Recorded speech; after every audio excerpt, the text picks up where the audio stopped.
start. Yeah, then you start out wanting to stop smoking. You end up looking for God.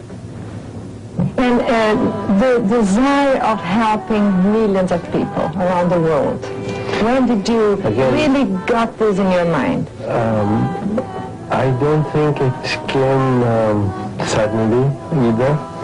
What happened was I started writing about my own explorations because I just wanted to share my experiences with other people. It's like when you go to a good movie, you want to tell other people. You don't watch the film, it's interesting. You were a doctor with the conventional medicine, and suddenly you said there is another way to go. In what way did you find out this? Well, it's again very complex. I was frustrated in that I felt I wasn't really helping my patients. I was feeling sometimes more or less like a legalized drug pusher. I knew that I was masking the symptoms of disease instead of getting at the underlying problem.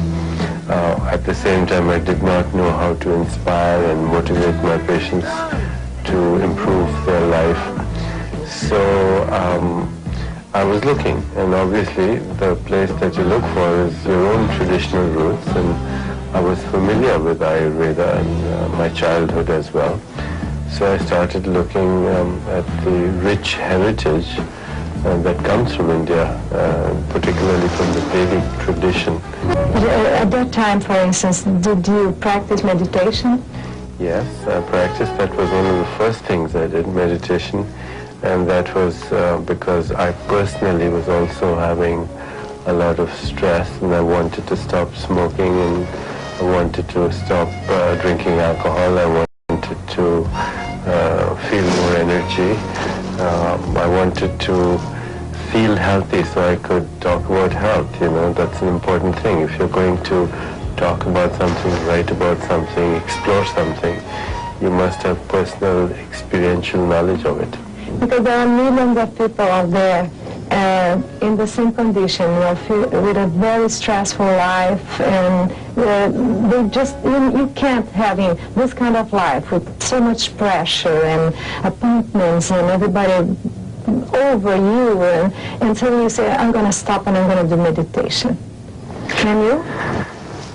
Yes, it will make you even more effective in what you do. Restful alertness and deep rest is the basis for dynamic activity. So if you really want to be efficient, if you really want to be successful, then the way to do it is not through driving ambition, not through discipline, not through hard work, but through your own tapping into your own creative potential. And that's what meditation does. Meditation is not a relaxation technique. Meditation is a technique to become alert and intuitive and creative and have a variety of responses and be flexible to threatening. This is the result of meditation. Right. The moment that you are so tired and your mind can't stop. That's the time to do it, because that's when you need it most. But how can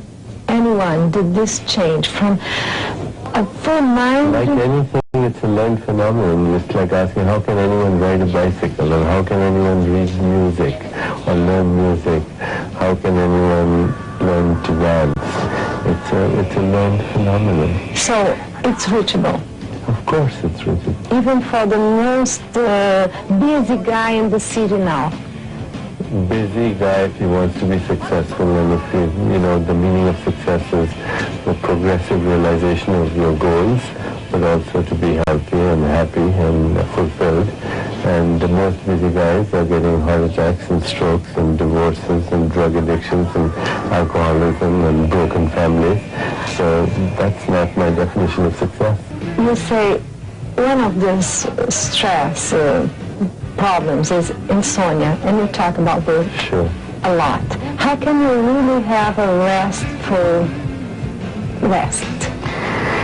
The quality of sleep is dependent on the quality of activity. So most physicians when they see a patient with insomnia, they tell them what to do at night, you know. Now you should sleep, or you take this pill, or everything is focused on the sleep, which is totally the wrong approach. Activity during the day is unfulfilling, is stressful, is such that it creates unhappiness in you, then the quality of your sleep will be disturbed. On the other hand, if your activity is fulfilling and happy and you feel successful, then you will have wonderful sleep. You know, children are perfect examples of the relationship between dynamic activity and restful sleep. Just like deep rest and restful sleep is the basis of dynamic activity, it's also true the other way around. Dynamic activity is the basis of good sleep. Desires.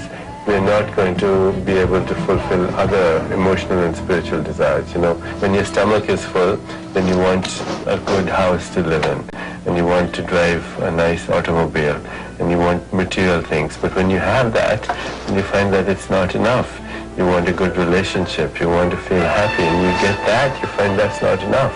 You want to find the meaning of existence. Where did I come from? What's life all about? What happens to me after I die? Is there a God, and does she care about me? But if a person is hungry, he's not going to be asking you about the meaning of life. He has to fulfill his hunger. You quoted Oscar Wilde saying that the only people that think about money more than rich people are the poor. Yes, there's only one class of people that thinks more about money than the rich. That's the poor. You know, money, it does not buy you happiness, but it certainly helps.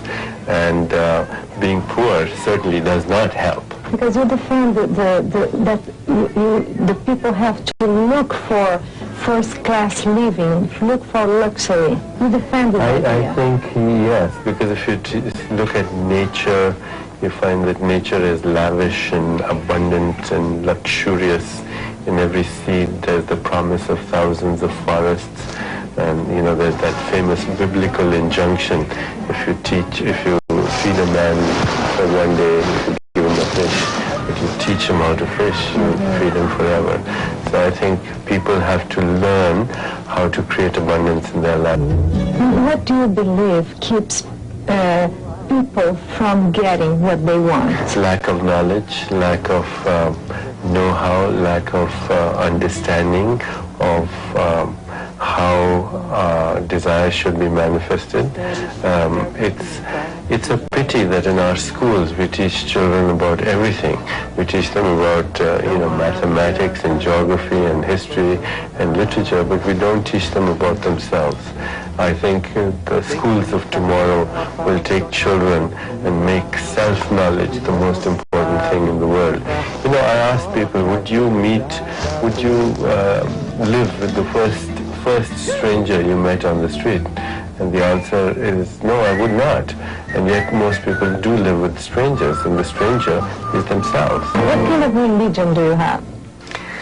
You know, I have a famous expression that I'm very fond of, and that says, God gave humans the truth, and then the devil came and said, I'll organize it for you. And that's what the religion was. And I firmly believe that organized religions all over the world, and Christianity doesn't have the privilege, or the Catholic Church doesn't have the privilege of being the only one. The same is true of all organized religion.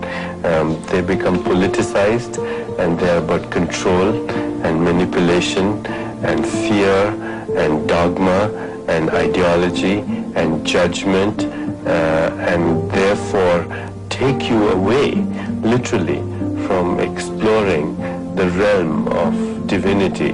More wars have been fought in the name of religion and are being fought today than in the name of anything else. Right from the time of the Crusades until now, we are fighting religious wars. And in many ways, we are very uncivilized, and civilization has been wounded more by religion than by anything else. So if you ask me, if I follow a religion? The answer is absolutely not. What is the importance of freedom in life? It's the only goal in life, ultimately. Freedom is the only goal. Freedom is the ability to make evolutionary choices that bring you to higher states of awareness, that connect you with people, that nourish people and bring joy to you and to others. Why everybody doesn't have freedom? Imagine you're going up Empire State Building and there are 1,000 elevators and the Empire State Building extends into infinity. And we all, somebody got in at the basement this lifetime and somebody got in on the 21st floor and somebody got in on the 73rd floor. Everybody's going up anyway. The point is they're at a different level on their evolutionary journey. So I think when you really understand this, you become quite non-judgmental because you realize that even those people who you think are terrible, they're actually on an evolutionary journey. Are you happy? I am happy, but I'm also discontented because you need to have discontent, otherwise life would be so boring. I have this urge to create more than I'm doing at the moment. So please create more. I will. Thank you. Thank you very much, Thank you. much for this.